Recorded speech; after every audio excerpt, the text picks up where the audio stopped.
Ang programang ito ay rated SPG. Striktong patnubay at gabay ng magulang ang kailangan. Maaaring may masiselang tema, lengguwahe, karahasan, sexual, horror o droga na hindi angkop. Nagawa ni RJ doon? Dahil magkita kayo? Hindi ko alam kung ano ginagawa ni RJ doon. Nagkataon lang talaga na nandun din siya. Sa tingin mo maginawa lang sa'yo? Sinubukan ngang magpaliwanag ni Lynette dito kay Carlos Benitez na hindi daw niya alam kung ano ang ginagawa ni RJ roon. Dahil nagtanong nga itong si Carlos kay Lynette na kung ano daw ang ginagawa ni RJ doon. Kikita ba daw sila dito ni Lynette? At dito nga na sumagot si Lynette dito kay Carlos na hindi niya nga alam kung paano naroon itong si RJ. At ang sabi nga ni RJ dito kay Lynette na nanggaling nga dito siya sa presinto ng kapulisan upang itanong kung may update na nga ba dito sa investigasyon tungkol sa nangyari nga dito kay Don Pepe. At ito nga ay nakita nga ni RJ ito si Lynette na tila nawawala sa kanyang sarili.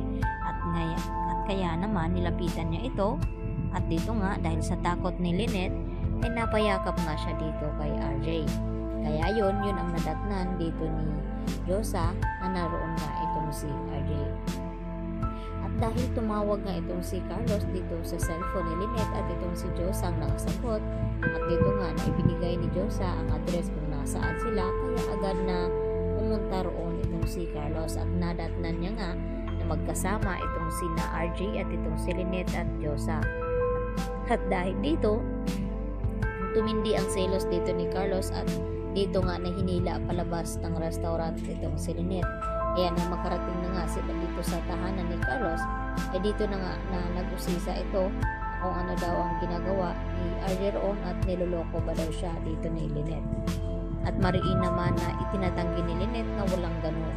At hindi nga napigilan ni Carlos ang kanyang sarili na batuhin nga ng baso itong si Lynette kaya tumama sa kanyang braso. At dahil dito, sakto naman na dumating itong si Chang Susan, kaya agad niya nakita kung ano ang ginawa ni Carlos dito nga kay Lynette. Kaya napagtanto ni Aling Susan kung anong klaseng tao ang napangasawa dito ni Lynette na dapat hindi niya ito kahayaan na sinasaktan siya nito.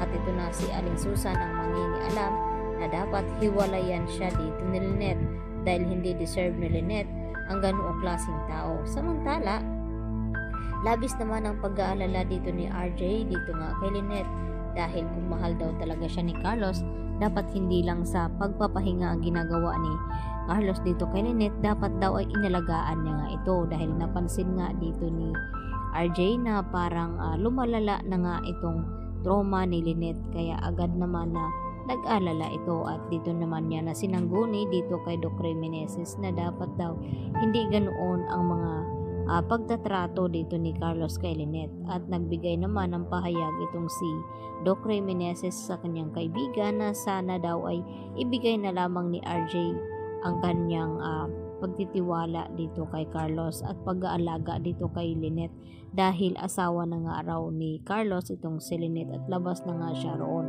At gagawa naman ng paraan itong si RJ upang matulungan niya nga itong si Lynette na makarecover at makawala nga dito sa pagkatrauma dahil sa nakita nga dito ni Lynette itong si Dax at pakiramdam nito na parang kilala niya nga ang lalaking ito kaya bumabalik sa kanya ang mga nangyari sa kanya noon na nilooban nga sila dito ni Dax. Samantala, dito naman sa Eastridge, tira tumitindi rin ang init ng ulo dito ni Carlos Benitez kay Annalyn at napansin nga ito ni Mamang Pokwang na yun nga ang pakikitungo dito kay Annalyn na parang kakaiba nga at dahil nga sa ginawa daw ni Mang Pokwang ay dito nga tila hindi nagustuhan ni Carlos Benitez na parang ginagawa daw ang kanyang ospital na charity at dapat tinuturuan daw ni Annalyn itong si Aling Pokwang kung ano ang dapat ginagawa ng neurosurgeon. At dito naman na sinabi ni Aling Pokwang kay Annalyn na huwag daw pansinin itong si Carlos dahil simula daw ngayon ay magiging mabait na nga siya at pagtuunan ng pansin upang matuto. Yan po ang ating pakatutukan ngayong Lunes mga kapuso. Dito lamang yan sa Abot Kamay na Pangarap.